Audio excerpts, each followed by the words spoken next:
Good morning दोस्तों। Hello guys. So today we discuss about ego. Okay, हमने देखा है कि ह्यूमन सिविलाइजेशन में जितने भी वॉर हुए, वर्ल्ड वॉर हो गए या महाभारत हमने ले लिया, वो सब जितने भी वॉर हुए सब अपने ईगो को सेटिस्फाई करने के लिए, सबको अपने ईगो को सेटिस्फैक्शन चाहिए था। देन ये इसलिए ये सब वॉर हुए हैं। ईगो क्या करता है ना कि ईगो को आप ले लो, अगर आपके अंदर अगर ईगो आ गया है तो आपको लगेगा आपको सब कुछ आता है, आपको नया सीखने की ज़रूरत ही नहीं है। वहीं से हमारा डाउनफॉल स्टार्ट हो जाता है और वहीं से डाउनफॉल स्टार्ट होने के बाद क्या होता है, हमारा क्रिएटिविटी ख़त्म हो जाती है, क्योंकि हम फील ही नहीं करते मुझे कुछ नया सीखना, तो हम सीखते नहीं। वहीं से मेरा क्रिएटिविटी किल हो जाती है बिल्कुल। फिर हमें बहुत सारा अजीब अजीब फीलिंग आता है, जैसे हमें एंगर आने लगता है, कोई भी मुझे गुस्सा दिला के चला जाता है। इसी तरह हमारी ज़िंदगी डिस्ट्रॉय होने लगता है, हमारा कंट्रोल किसी और के हाथों में चला जाता है। जब कोई दूसरा चाहे हमें गुस्सा दिला सकता है, हमें हंसा सकता है, हमें खेल के मतलब मेरा मूड बिल्कुल चेंज कर सकता है। It's all about ego. तो अगर ईगो इतनी बुरी चीज़ है तो हमें इसे लाइफ से राइट ऑफ तो करने की ज़रूरत है। इसलिए मैंने एक वीडियो बनाया ताकि हम कैसे अपने लाइफ में ईगो को छोड़ सकें। So here is the 10 method to write off from our ego.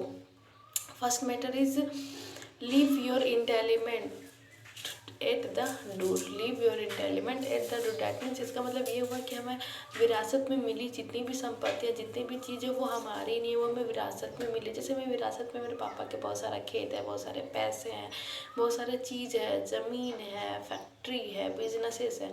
Then वो हमारे नहीं है, वो हमारे पापा के पैसे। अगर हमको लाइफ में ऐशो आराम करना है तो हमें खुद के पैसे से जो मैं कमाऊँगी उससे ऐशो आराम करना है ना, क्योंकि वो जो पैसा है, वो जो हमें विरासत में पैसे मिले, वो हमारे पैसे नहीं, वो हमारे माँ बाप के पैसे हैं।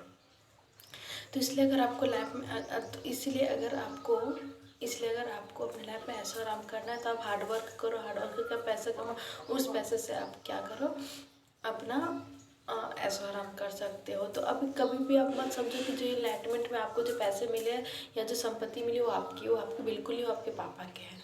सो ईगो से सबसे पहले ईगो का फर्स्ट राइट ऑफ कटेगा कि अपने संपत्ति को आपको विरासत में जितने भी चीज़ मिले वो आपके नहीं है, आपके नहीं। आप अपने दिमाग में रखो ये कि आपका बिल्कुल नहीं। फर्स्ट मेथड ये आपकी नहीं है, ये आप अपने ईगो से इससे राइट ऑफ करने के first method. Second method, always stay a student.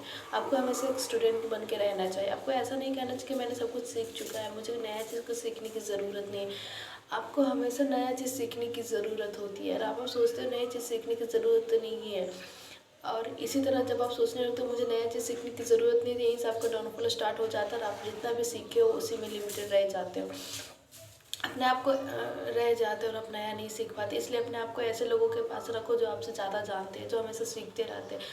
आपको पता है आपका ईगो कभी अलाउ नहीं करेगा कि आप ऐसे लोगों के बीच रहो जो आपसे ज़्यादा जानते हैं, क्योंकि आपको वहाँ पे थोड़ा अनकम्फर्टेबल फील होता है, आपके ईगो को थोड़ा ठेस पहुँचेगा। बट अगर आप अपने ईगो से राइड ऑफ होना चाहते हो तो ये this is the best method कि आप अपने से ज़्यादा जानकार या जो आपसे ज़्यादा किसी चीज़ के बारे में जानते हो उन लोगों के पास रहो, ताकि आप वहाँ से सीखते रहो और अपने ईगो से राइड ऑफ कर सको, आप अपने ईगो को छोड़ सको। ठीक है। Third method is here, adopt the beginner mindset. हमेशा एक बिगिनर की माइंडसेट के जैसा रहो। ऐसा नहीं सोचो कि मुझे आता है या मैं इस चीज़ के बारे में, पार्टिकुलर चीज़ के बारे में सीख चुका हूँ। सिंपल मैं एक एग्जांपल देकर समझाती हूँ कि जैसे मैंने फिलोसफी के बारे में थोड़ा 10 बुकें पढ़ ली या 10-20 वीडियो देख ली, तो मैं सोचने लगी कि मैं इसके बारे में सारा कुछ जानती हूँ, बहुत कुछ जान चुकी हूँ। बट ऐसा, अगर आपको ऐसा फील होने लगे, ऐसा होने लगे, तो आप क्या करो, एक नया फिर से फिलोसफी के बारे में एक नया बुक उठाओ, उसको फिर से पढ़ो। तो तब वहाँ पे आपकी ईगो आपका क्या होगा, हार्ट होगा या कील होगा। आपको पता चलेगा कि नहीं, ये तो कुछ और भी ज़्यादा, जितना मैंने सोचा था इसके बियॉन्ड और भी होते हैं। तो उस समय आपका ईगो कील होगा और उसी तरह आपका ईगो धीरे धीरे ख़त्म होते जाएगी। आपने हमेशा ऐसा अक्सर देखा होगा, सुना भी होगा कि जो जीनियस लोग होते हैं वो हमेशा कहते कि मैं तो इसके बारे में थोड़ा सा जानता हूँ, मैं तो कुछ जानता ही नहीं हूँ, अभी इसके बारे में तो सीख ही रहा हूँ। This is called beginner mindset. इसीलिए हमें हमेशा बिगिनर माइंडसेट बन के रहना चाहिए, ताकि हम उसके बारे में ज़्यादा से ज़्यादा सीख सकें। कभी आपके अंदर ऐसा नहीं है कि मैं इस फील्ड के बारे में जीनियस हो सकूँ, आप कभी नहीं हो सकते। आपने 100% कभी नहीं, क्योंकि उसके बारे में इतना नॉलेज आप इकट्ठा नहीं कर पाओगे, इतने सारे नॉलेज होते हैं। अगर आपने जितने अवेलेबल बुक होएंगे ना वो भी पढ़ लोगे, फिर भी आप तो उसके चीज़ के बारे में और भी नई चीज़ रहेंगी, बच ही जाता है। ठीक है, तो हमेशा बिगनर माइंडसेट अडॉप्ट करो।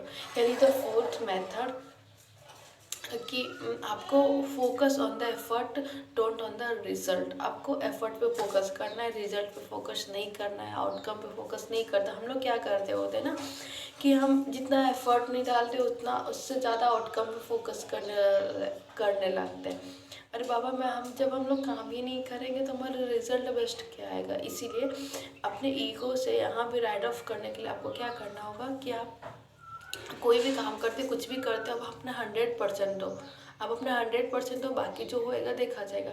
एक यहाँ पे मैं एक चीज़ बताती हूँ आपको कि जब हम लोग पढ़ाई करते हैं, जैसे कि हमने जब एक एग्जांपल ले रही हूँ, जैसे कि हम लोग 10 बोर्ड का रिजल्ट देते हैं। ठीक है, 10 का बोर्ड का रिजल्ट देते हैं, तो 10th का जब हम लोग एग्ज़ाम देते हैं तो होता क्या है कि हम लोग अपने तरफ से पूरा 95 के लिए प्रिपेयर करके चलो ना, नहीं अब की बार बोर्ड में मैं 95% गेन कर लूँगी। बट वो आपकी तरफ से 95% रहता है, वो सीबीएसई के लिए 95% नहीं है, वो सीबीएसई के लिए 10, वो सीबीएसई के लिए में भी 80% ही है। तो इसीलिए हम लोग 95 के लिए प्रिपेयर करते रहता, हमारा 80 है। डैट मीन्स मे बी वो आपकी तरफ से 95% होगा, अपना 95% लगा, लेकिन वो सीबीएसई के लिए 80% ही था। इसीलिए कभी कभी हम लोग डिजायरेबल रिजल्ट नहीं पा पाते, क्योंकि वो दूसरे के लिए जिसके लिए हम प्रिपेयर करते वो उसके लिए वो रिजल्ट उतना नहीं था। दैट्स वाई इसलिए हमें आउटकम पे फोकस ही नहीं करना, हमें एफर्ट पे फोकस करना। हम अपना 100% देंगे, जो होएगा सो देखा जाएगा। ठीक है, here is the 5 method to ride off of the ego. Choose purpose over the passion. Choose purpose over the passion. That means इसके कहने का मतलब है कि आप अपने पैसन से ज़्यादा आप अपने पर्पस पे ध्यान दो, पर्पस को चूज़ करो, पैसन को चूज़ मत करो। यहाँ पे सभी लोग आजकल कहते चल रहे हैं कि मतलब हम कहीं भी देखें, सोशल मीडिया, दिस दैट, कहीं भी सब लोग बोलते हैं कि अपने फोकस पे काम करो, अपने पैसन पे काम करो, पैसन पे काम करो। बट पैसन एक लाइक होता है ना, लोगों को पैसन जो होता है ह्यूमन को सेल्फिश बनाता है, वहीं पर्पस ह्यूमन को सेल्फलेस बनाता है। आप पैसन में कुछ भी काम कर सकते हो, यहाँ पे रॉन्ग और राइट आपको कुछ समझ नहीं आएगा, क्योंकि आपसे रिलेटेड आपका ईगो को सेटिस्फाई करने के लिए, पैसन में ईगो को सेटिस्फाई करने के लिए कुछ भी करेगा, वो चाहे सही हो या गलत हो। डैट्स वाई हमें हमेशा पर्पस पे फोकस करना चाहिए, क्योंकि पर्पस हमें सेल्फलेस बनाता है और हम वही चीज़ें करते हैं जो सही होते हैं वो करते हैं।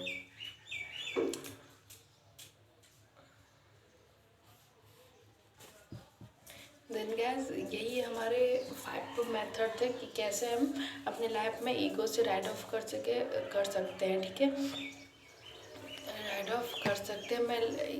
मैं इन सारी चीज़ों की ईगो समराइज कर देती हूँ कि मैंने क्या क्या 5 मेथड बताया है जिससे हम अपने ईगो को राइड ऑफ कर देते हैं अपने नॉर्मल लाइफ में। So let's summarise.